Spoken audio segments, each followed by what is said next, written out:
I want you to picture something for a second. It's a terrifying image, but stick with me. Okay.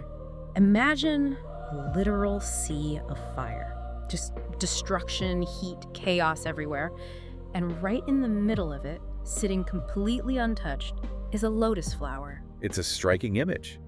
And it's not just, poetic license. That metaphor is the absolute anchor for what we're talking about today. Right, because today we are diving into the life of Thich Nhat Hanh. I think most people know the name, or they've at least seen his books on a shelf at the airport, Peace is Every Step, that kind of thing. He is definitely the face of modern mindfulness. Yeah. I mean, Martin Luther King Jr. nominated him for Nobel Peace Prize. Time magazine called him one of the Asian heroes. Exactly. Yeah. But you just look at that bookstore shelf, you might think he was just a guy who wrote, nice quotes about breathing. That's what I thought. I went into the source material thinking, okay, we're going to talk about relaxation. But the reality is so much grittier. Oh, yeah. We're talking about a guy who tried to practice peace while bombs were literally dropping on his friends. That is the core tension. The source material we're analyzing today comes from the writings of Vikram Kramadit. And what I appreciate about Vikram's perspective is that he doesn't just treat Thich Nhat Hanh as a saint. Right. He looks at him almost as a strategist. Someone who had to engineer a new way of being religious in a world that was tearing itself apart. And the mission for this deep dive is to figure out how he did that. How do you bridge the gap between sitting on a meditation cushion, which, let's be honest, feels very safe, and social activism, which is messy and dangerous? We call it engaged Buddhism. But getting there wasn't a straight line. So let's set the stage. Vikram starts with some numbers that I found pretty surprising. He zooms out to look at religion globally. He does. He notes that at the time of his writing, in a world of nearly 7 billion people, Buddhists only made up about, 5.87% of the population. So small, that's roughly 376 million people. Which ranks them 6th. I would have guessed way higher, just given how much we talk about Zen in pop culture. It punches above its weight class, for sure. But Vikram makes this really interesting point. What's that? Despite being a relatively small slice of the pie, this group is almost synonymous with the concept of peace. And he argues that Thich Nhat Hanh is a massive reason for that brand identity, if you will, in the modern era. But he didn't start out as a global icon. He started as a kid in central Vietnam in 1926. His birth name was Kinh Xuan Bao. And usually when we hear about these spiritual giants, there's some mystical prophecy or a vision in a dream. But for him, it was a magazine cover. It sounds so mundane, doesn't it? It does. He was 9 years old.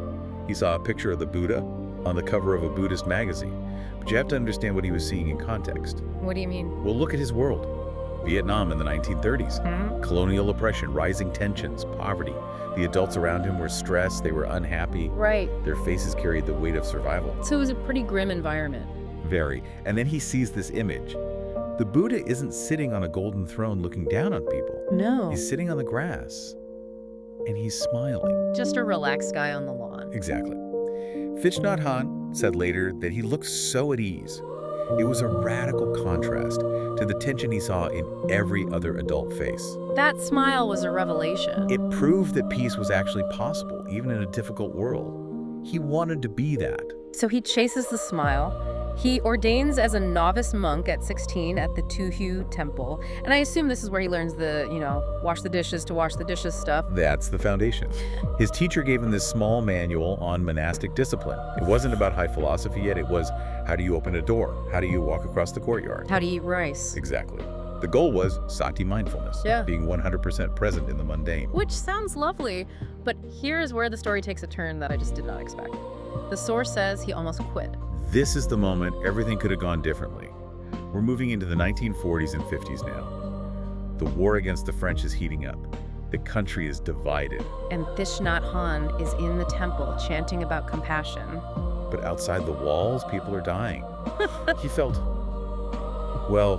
felt useless. A massive disconnect. A huge one. He saw the senior monks, who were very comfortable in their hierarchy, preaching nonviolence, but doing absolutely nothing to stop the violence consuming their neighbors. It felt hypocritical. And the source mentions that he was actually looking at the communists as a serious alternative. And why wouldn't he? Think about the pitch. The Communist Party wasn't just talking about economics. They were talking about social justice. They were fighting for the poor, for independence. Right. And Thich Nhat Hanh saw young men his age who were willing to sacrifice their lives for those ideals. That's a powerful pull. If you want to help people, and the monks are just chanting while the communists are actually fighting the oppressors, why didn't he swap the robes for a rifle? It came down to the methodology. This is the fork in the road. He analyzed the communist path and realized that to join them, you had to accept that the ends justify the means. You had to be willing to kill to create peace. You have to break a few eggs to make an omelet. Precisely. And he couldn't reconcile that with his core understanding of the sanctity of life. He realized that if you use hatred and violence to achieve victory, the society you build on top of it will still be poisoned. It's poisoned from the start. So he's stuck. The temple is too passive. The revolution is too violent. So he invents a third option. He decides to make Buddhism serve society. He stops looking for a way out of the suffering and starts looking for a way into it, but armed with compassion instead of a gun. And this is the birth of engaged Buddhism. This is it. And this wasn't just a philosophy he wrote in a journal. He built an organization, the School of Youth for Social Service, SYSS. This is one of the most incredible parts of the story. In the 1960s, amidst the escalation of the Vietnam War, he recruits 10,000 student volunteers. 10,000? That's an army. It is an army of peace. And remember, these aren't people looking for career advancement. They aren't getting paid. They aren't getting degrees. They are going into active war zones. What were they actually doing? Rebuilding bombed villages, setting up schools in the rubble, building medical centers, helping the homeless. And they were doing this while the bombs were still falling. I just need to pause on the danger here, because usually when you're a humanitarian, you have some level of protection, or at least one side kind of likes you. Not here. This is the tragedy of the third way. Thich Nhat Hanh and his key ally, Chan Khong, who was a legend in her own right, they refused to take sides. They wouldn't support the communist North, and they wouldn't support the U.S.-backed South. They just helped the victims. So naturally, both sides hated them. Exactly. The communists thought they were CIA agents because they weren't supporting the revolution. The South thought they were communist sympathizers because they were helping villagers in enemy territory. The source mentions grenades being thrown into their dorms.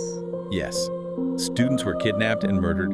Grenades were thrown into their living quarters.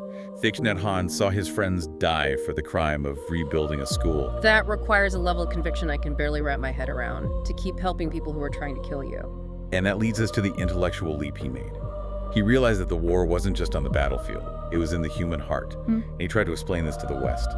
He travels to the U.S. originally to study at Princeton and Columbia, and he meets Martin Luther King Jr. in Chicago in 1966. A meeting of giants. He writes MLK a letter, and the title of the letter is Searching for the Enemy of Man. Now, I want to unpack this because the core quote is, "The enemy is not man."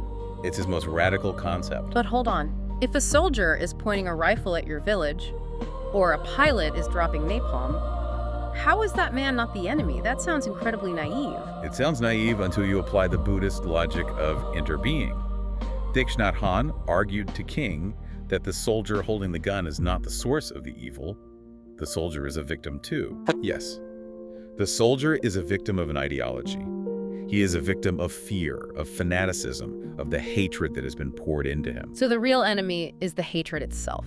The intolerance, the greed. If you kill the soldier but you don't kill the hatred just moves to someone else. So his plea to MLK was, do not kill man, even in man's name. Right. You have to fight the structure of evil, not the human beings who are trapped in it.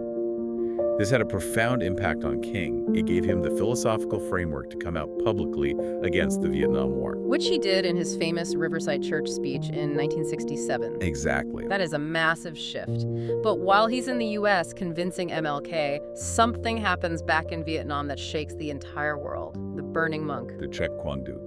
June 11th, 1963. We've all seen the photo. A monk sitting in the lotus position, engulfed in flames, in the middle of a Saigon intersection. It's horrifying. It is. I think for most Westerners, it looks like insanity. Or the ultimate act of despair. And that's exactly what Thich Nhat Hanh had to explain to the West. Because the Western media read it as suicide. Which it technically was, right? Ideologically, yes. But Thich Nhat Hanh argued that spiritually, it was not. In Buddhism, suicide is an act of giving up. It's an act of, I can't take this suffering anymore. Okay. He explained that Thich Quang Duc was not giving up. He was using his body as a lamp. A lamp? To shine a light on the injustice that was so bright the world couldn't ignore it. It was an act of supreme sacrifice to wake up the oppressors. But the physical reality of it, the source notes that he didn't move. That is the detail that Vikram emphasizes. If you burn your finger on the stove, you jerk back. It's a reflex, you scream. Of course. Thich Quang Duc sat in perfect meditative posture. He did not scream, he did not flinch. He remained completely still while the fire consumed him. How is that even possible? It demonstrates the absolute mastery of the mind over the body. It showed that his spirit was stronger than the fire. And that image, that silence amidst the flames, it toppled the regime faster than any army could have. It's awe-inspiring, but also terrifying. But here's the tragic irony. Thich Nhat Hanh is advocating for peace, explaining these sacrifices to the West. And what does he get for it? Banned. He becomes a man without a country. The South Vietnamese government declared him a traitor for speaking out against the war, so they revoked his passport. He literally couldn't go home. And then when the war ends and the communists take over, surely they let him back in. You think so? No, because he wasn't a communist either. He was a threat to everyone because he answered to a higher authority than the state, so he was exiled for 39 years. 39 years, that's a lifetime. It is. And this is where the story shifts to the refugee crisis. We can't gloss over the boat people. Right, the source mentions his work in the Gulf of Siam. After the war, you had hundreds of thousands of people fleeing Vietnam in tiny, rickety fishing boats. They were trying to get to Thailand or Malaysia, and the situation was horrific. And Thich Nhat Hanh didn't just stay in France meditating. No. He went to Singapore and Thailand. He was organizing rescue operations. But it was a nightmare. The Thai government was pushing these boats back out to sea to die because they didn't want refugees. And pirates. The pirates were rampant. Vikram's writing touches on the brutality refugees were being robbed, raped, and murdered at sea. And here is Thich Nhat Hanh, a monk with no country, trying to rent ships to save them. The emotional toll of that. Watching your people die at sea while you are technically helpless. He wrote about being on the ocean, surrounded by suffering, and realizing that if he lost his own peace, he couldn't help anyone. If he gave in to the anger at the pirates or the governments, he would just become another source of violence. So he had to be the lotus in the sea of fire again. Exactly. And eventually he had to retreat to France. He started what eventually became Plum Village. Which started with a great name, the Sweet Potato Meditation Center. It was humble. They ate a lot of sweet potatoes. But from that exile, he built a global community. He turned his homelessness into a home for the world. Fast forward to 2005. The geopolitical winds changed just enough. He is finally allowed to return to Vietnam. The homecoming. But the source makes it clear this wasn't a total victory lap. It wasn't like the government threw him a parade and said, sorry, we were wrong. Far from it. Vikram points out the complex reality. Yes, he was allowed back, but he was monitored. His publishing was still heavily restricted. Oh, really? Globally, he had over 80 books in print. In Vietnam, the government only allowed about 4. That is just petty. It's control. He visited old friends who were monks still under house arrest. The tension was palpable. He was walking a tightrope even in his 80s. But this is the part that I think defines his legacy. After 39 years of exile, after his friends were killed, after being treated like a criminal by his own people, did he lash out? Never. That is the ultimate test of his philosophy. Vikram highlights that he never called for revenge.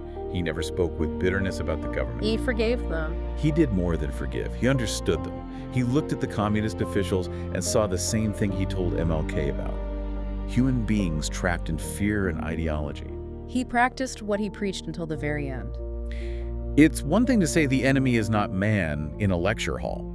It's another to say it to the people who stole 40 years of your life. That is why he is a master. He showed that peace isn't just the absence of war. It's a deliberate, difficult action. It's the ability to keep your heart open in hell. So as we wrap this up, I want to bring this back to the listener. Because we aren't all Zen masters, and hopefully most of us aren't in the middle of a geopolitical war. What, we are all in conflicts. Right. We have bosses who undermine us. We have family members we haven't spoken to in years. We have political figures we absolutely loathe. And that is where Thich Nhat Hanh challenges us. If we take this seriously, if we apply the engaged Buddhism model to our Tuesday afternoon, what does that look like? It asks a provocative question. When you look at the person who is making your life miserable, the enemy, can you see past their actions? Can you see the fear, the confusion, or the suffering that is driving them? Can you see that the enemy is not the person, but the pattern? Exactly. And if you could do that, even just for a second, you aren't just reacting anymore. You're free. And that might be the most engaged thing you can do. It's a high bar, but it's a beautiful one. Thanks for diving deep with us. Thank you.